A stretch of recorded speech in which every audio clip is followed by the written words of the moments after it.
नमस्कार दोस्तों, myself professor Balvinder Singh. I am working in Shri Baba Masnath institute of pharmaceutical sciences and research, Baba Masnath university, Sthalbhor, Rohtak, Haryana. आज हम बात करेंगे drug use in elderly. First of all, I am thankful to my son mister Ashish Saini for typesetting and media recording of this presentation. Drug use in elderly. तो सबसे पहले हम देखते हैं कि एल्डरली पेशेंट्स कौन से हैं। Elderly patients are those patients who are elders, or we can call them are the pensioners, or we can say they are above 65 years of age. तो elderly मतलब जो घर में बुजुर्ग हैं, बड़े हैं, 65 साल से ज़्यादा उम्र के हैं, उनको जो हमने ड्रग देनी है या ड्रग का उपयोग करना है, ड्रग यूज़ करना है, तो हमें किन बातों का ध्यान रखना पड़ेगा। तो आइए देखते हैं। एल्डरली पेशेंट्स जो बुजुर्ग है, पेशेंट्स हैं, बुजुर्ग उम्र के हिसाब से कई सारी बीमारियां और डिसऑर्डर्स अक्सर देखे जाते हैं।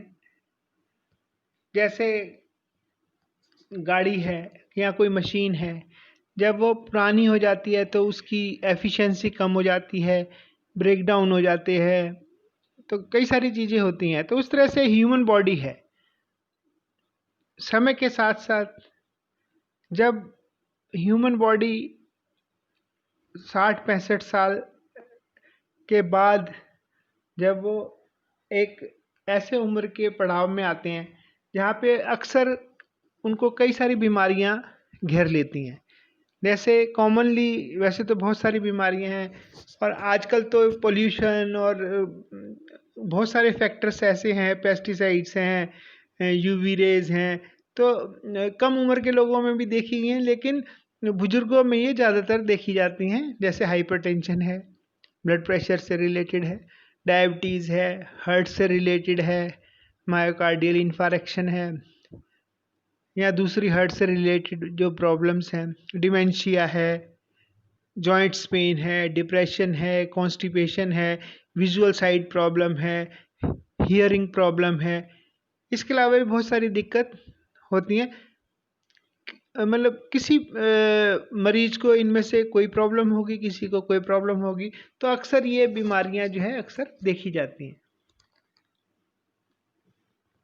जब हम बुजुर्ग पेशेंट्स, एल्डरली पेशेंट्स को दवाई यूज़ करते हैं, तो हमें उन दवाइयों के प्रयोग में सावधानी क्यों बरतने की ज़रूरत है। जो एक एडल्ट पर्सन है, यंग एडल्ट पर्सन है, 20-21 साल का जवान है, उसको जो दवाई देते हैं, जो डोज देते हैं, वो हम एक 65 साल के बुजुर्ग को क्यों नहीं दे सकते, या उस दवा को देते समय हमें सावधानी क्यों बरतनी पड़ती है। तो आइए इसके बारे में जानते हैं।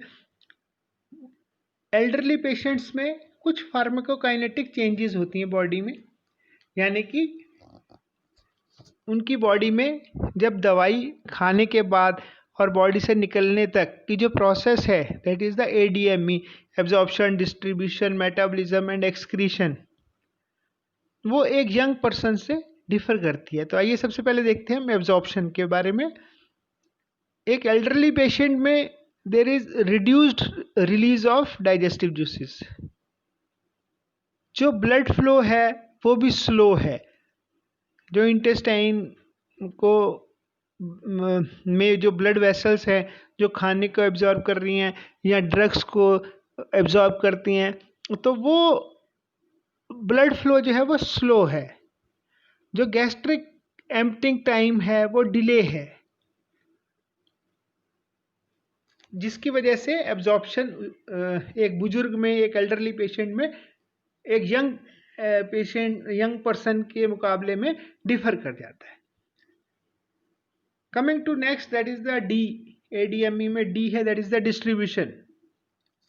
अब जो बुजुर्ग पर्सन है उसमें जो सीरम एल्बुमिन है that is decreased. Albumin means amino acids, जो प्रोटीन है वो उसकी बॉडी में, उनकी बॉडी में कम है, जिसकी वजह से there will be decrease protein binding. Normally जो ड्रग है वो बॉडी में दो जगह प्रेजेंट होती है, या तो वो ब्लड में रहेगी, ब्लड सीरम में रहेगी, ब्लड के साथ फ्लो करेगी, या वो टिश्यूज में जो प्रोटीन है या ब्लड के अंदर जो प्रोटीन है उसके अंदर वो उनसे बाइंड कर लेगी।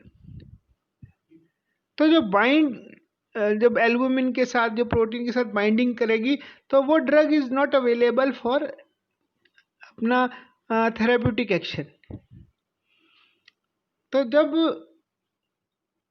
एल्डरली पेशेंट में सीरम एल्बुमिन डिक्रीज होगा तो प्रोटीन बाइंडिंग डिक्रीज होगी और ब्लड में ज़्यादा ड्रग की क्वांटिटी रहेगी। अब जो एल्डरली पेशेंट है, या तो वो बहुत कमज़ोर होगा, या वो बहुत मोटा होगा या फैट होगा। तो जो अगर वो कमज़ोर है, पतला है, तो लीन बॉडी मास होगा, जिसकी वजह से एक यंग एडल्ट के मुकाबले में एल्डरली पेशेंट का there will be decreased volume of distribution. अगर वो मोटा है तो उसके अंदर जो फैट है there will be increase body fat, जिसकी वजह से इंक्रीज्ड वॉल्यूम ऑफ डिस्ट्रीब्यूशन होगा। इसके अलावा जो है एल्डरली पेशेंट में there is decreased body water levels also, जिसकी वजह से जो ड्रग की डिस्ट्रीब्यूशन है वो चेंज हो जाएगी या अल्टर हो जाएगी as compare to adult patient. Then elderly patients की जो अदर फार्माकोकाइनेटिक्स चेंजेस हैं, एब्जॉर्प्शन डिस्ट्रीब्यूशन की हमने बात कर ली। Next is um, that is metabolism. Metabolism is mostly जो ड्रग्स का मेटाबॉलिज्म है लीवर में होता है, और जो एल्डरली पेशेंट्स हैं उसमें there is decreased hepatic blood flow, liver में जो ब्लड फ्लो है वो डिक्रीज हो जाता है। और कई बार जो उम्र के हिसाब से एल्डरली पेशेंट्स को लीवर डिसीज़ भी हो सकती है, तो वो भी एक ध्यान में रखने वाली बात है कि अगर उसको लीवर डिसीज़ तो नहीं है। तो ये सारी चीज़ें जो है वो मेटाबॉलिज्म, ड्रग की मेटाबॉलिज्म को अफेक्ट करेंगी। Next is E, that is the excretion. अब मोस्ट ऑफ द ड्रग्स जो है वो यूरिन से एक्सक्रीट आउट होती हैं, यानी कि किडनी से फिल्टर होकर ड्रग निकलती है। जो एल्डरली पेशेंट हैं उनमें रीनल फंक्शन जो है वो रिड्यूस हो जाता है, डिक्लाइन हो जाता है। There is reduction in the glomerular filtration rate, जिसकी वजह से एक्सक्रीशन भी अफेक्टेड होती है।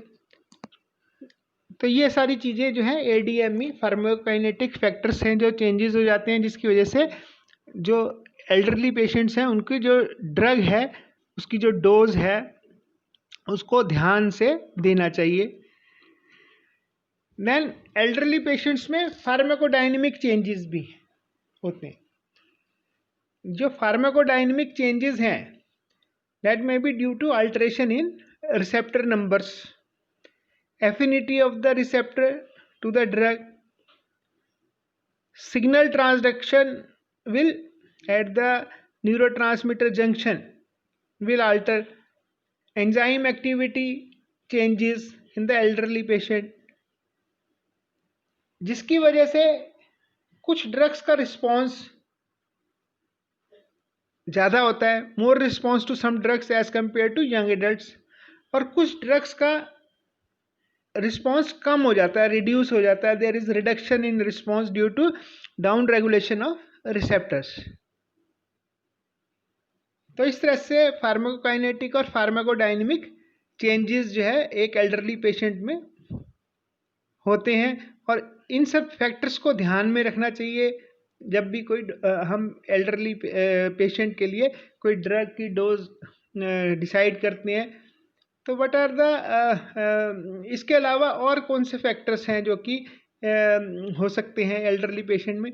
There are adverse drug reactions also more commonly seen. अब ये कि यंग एडल्ट है, उसको एक पर्टिकुलर टाइम में कोई बीमारी है तो वो दवाई लेता है, लेकिन एल्डरली पेशेंट्स में most of the elder patients they take 4 to 8 medicine per day. कोई ना कोई बीमारी है, जैसे हमने स्टार्टिंग में डिस्कस किया था, भाई डायबिटीज़ है, हार्ट की दिक्कत है, ब्लड प्रेशर की दिक्कत है, जॉइंट्स पेन है, या साइट की प्रॉब्लम है, या हम सुनने में दिक्कत आ रही है, कॉन्स्टिपेशन है, कई तरह की प्रॉब्लम्स है जिसकी वजह से most of the elder patients जो है वो 4 to 8 मेडिसिन डेली लेते हैं, और जिसकी वजह से जो मल्टी ड्रग थेरेपी होती है and it leads to more adverse drug reactions in the elderly patients. तो अब एल्डरली पेशेंट्स में जब भी ड्रग प्रिस्क्राइब करनी है तो हमें किन चीज़ों का ध्यान रखना चाहिए, आइए हम गाइडलाइंस या प्रिंसिपल्स डिस्कस करते हैं। अगर हम समराइज करें तो एल्डरली पेशेंट्स में वी हैव जो एम है, जो प्रिंसिपल है, that is to select the medicine with best effect and least side effect. Adverse effect कम से कम हो, और जो ड्रग की कैटेगरी है उसमें जो सबसे बढ़िया दवाई है वो उनको प्रिस्क्राइब करनी चाहिए। जो पेशेंट है, एल्डर पेशेंट है, वो जो दवाइयाँ ले रहा है, जो उसकी हिस्ट्री है, जो वो एट प्रेजेंट जो भी दवाइयाँ ले रहा है, उसको एक बार देखना चाहिए। You have to go through the number of medicine and elder patient is taking whatever the medicine he और शी इज टेकिंग, उसको देखना चाहिए। Reduce the medicine wherever possible, अगर पॉसिबल हो तो मेडिसिन को कम हो सकती हो तो जरूर करने चाहिए। Then patient to patient, elderly patient का, हर पेशेंट का अलग से किसी को कोई बीमारी है, किसी को कोई बीमारी है, तो उस पर्टिकुलर पेशेंट के ध्यान में रखते हुए individual dose adjustment is required. और क्योंकि एल्डरली पेशेंट हैं तो जो डोसेज रिजाइम है it should be simplified, as simple as possible. Then elderly patient हैं, रिटायर्ड हैं मोस्टली, तो जो ट्रीटमेंट है that should be cost effective, economic होनी चाहिए, कम से कम खर्चा हो, ऐसा होनी चाहिए treatment. And in the end और the last point, we have to try to reduce the frequency of drug administration। अगर कोई दवाई अवेलेबल है जो दिन में एक बार ले सकते हैं तो वो दवाई प्रेफर करनी चाहिए, ना कि वो दवाई जो दिन में 2 बार या 3 बार लेनी हो। तो ये सब जो है गाइडलाइंस और प्रिंसिपल्स हैं जो कि एल्डरली पेशेंट्स के को ड्रग प्रिस्क्राइब करते समय या ड्रग देते समय ध्यान में रखने चाहिए। So that's all about the drug use in elderly। मेरा मोबाइल नंबर और ईमेल आईडी है, अगर आप कुछ और क्लैरिफाई करना चाहते हैं तो आप मेरे से कांटेक्ट कर सकते हैं। In the end I am once again thankful to my son mister Ashish Saini for typesetting and media recording of this presentation. So thank you very much, good day and best of luck।